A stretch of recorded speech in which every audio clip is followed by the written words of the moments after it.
Olá, meu nome é Fiamma Souza, sou advogada, especialista em direito imobiliário e hoje nós vamos conversar sobre uso capião. Para quem não sabe, a uso capião é uma forma originária de aquisição da propriedade. É um direito que o indivíduo adquire por meio da posse em relação a um bem. A uso capião pode ser utilizada tanto para bens móveis quanto para bens imóveis. Mas no vídeo de hoje nós vamos falar sobre uso capião para bens imóveis. Então, essa uso capião ela vai ser adquirida através da utilização do bem por um determinado lapso temporal. Esse uso ele tem que ser contínuo e incontestado. Em relação ao uso capião do imóvel, que é que vamos tratar hoje, qualquer bem que não seja um bem público pode ser usucapido através da uso capião. Mas não é tão simples assim reconhecer a uso capião. É necessário que a gente atenda a alguns requisitos que estão previstos no Código Civil. Eles são determinados, então, na lei, que é uma lei federal, o Código Civil, e também na Constituição Brasileira. O primeiro dos requisitos é que o possuidor que quer pedir a uso capião, ele realmente esteja com a intenção de ser proprietário do imóvel. É o que a gente chama de animus domini. Então, a gente precisa que esse possuidor, ele demonstre que ele usou o imóvel com a intenção de ser dono. Diferente, por exemplo, de quem aluga um imóvel. Quando a gente aluga um imóvel, a gente está naquele imóvel por um determinado tempo, pagando mensalmente pelo uso do imóvel. Mas a gente tem a consciência que é um uso, somos possuidores diretos de um imóvel que tem um possuidor direto e que nosso uso está condicionado, então, ao pagamento. Nós não temos a intenção de usar, de cuidar daquele imóvel como se donos fôssemos.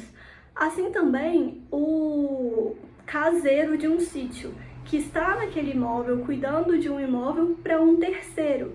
Ele recebe uma remuneração para cuidar daquele imóvel para um terceiro. A posse dele, apesar de ser direta, também é uma posse que está subordinada a um outro interesse. Então, nesses casos em que a intenção do possuidor não é ser dono, ele não tem o animus domini, nós não podemos fazer a uso capião, pois não cumpre esse requisito.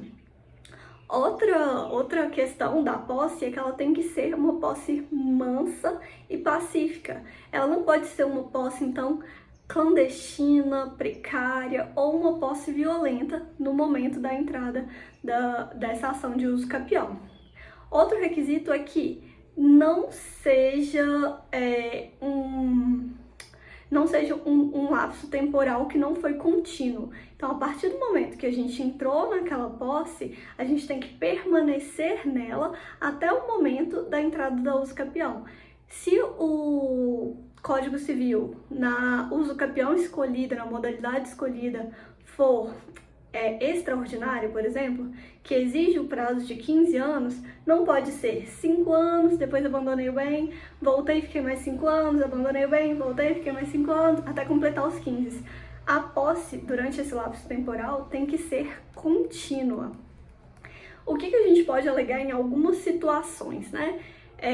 A situação, né, da vigência de alguma situação que seja suspensiva durante a modalidade do negócio jurídico, ela também impede a aquisição de direitos enquanto não se verificar o fim dessa condição, que pode ser futura ou incerta, entre outras questões também relacionadas a essas suspensões, como casos de evicção, citação do devedor, protesto, apresentação de título.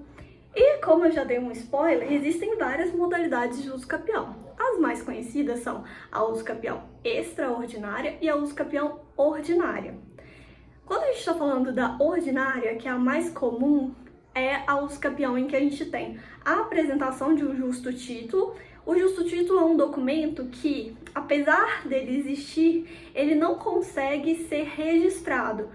Então, é um contrato de compra e venda, por exemplo, que não cumpre os requisitos jurídicos para que ele seja registrado, para que haja formalização do documento no cartório de registro de imóveis. Então ele é conhecido como um justo título, é um título que existe, mas que ele não tem uma eficácia capaz de ser utilizado para registro do imóvel. Então a gente utiliza ele como uma prova de aquisição dessa posse.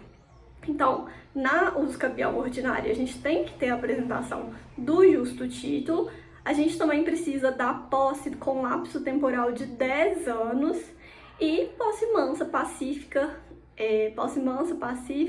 e contínua desse bem para ser usucapido. A boa-fé também é um requisito necessário para essa usucapião ordinária. Se a gente falar assim na usucapião de bem imóvel para modalidade ordinária, o prazo ele não vai ser de 10 anos, ele vai ser de 3 anos. Então, para bens móveis, o prazo da usucapião ordinária são 3 anos. Temos também a usucapião extraordinária. Ela é extraordinária porque, lembra o justo título que a gente falou que era necessário para a ordinária? Ele já não é necessário para a extraordinária, mas para compensar essa não necessidade, a lei coloca um prazo maior para a usucapião extraordinária, que é o prazo de 15 anos da posse. E continua sendo requisito posse mansa, pacífica, continuado, mas não precisa nem da boa-fé, nem do justo título. Para bens móveis, ao invés de serem 15 anos, a lei exige apenas 5 anos para bens móveis. Temos outros usucapiões: constitucional, rural, urbana, familiar, coletiva, que está prevista no Estatuto da Cidade, mas esse vai ser assunto para um outro vídeo. Além dessas espécies que nós tratamos aqui, também tem a possibilidade da usucapião ser feita de forma administrativa, que é a extrajudicial, e a forma judicial, que é a mais conhecida também, que é tratada no fórum. Quando a gente está falando da usucapião extrajudicial, a gente precisa de provar os requisitos e provar tudo que a gente falou sobre o imóvel com uma ata notarial que é feita pelo tabelião do cartório de notas. Mas, se vocês tiverem interesse, a gente conversa sobre isso depois. Espero que vocês tenham gostado e até a próxima.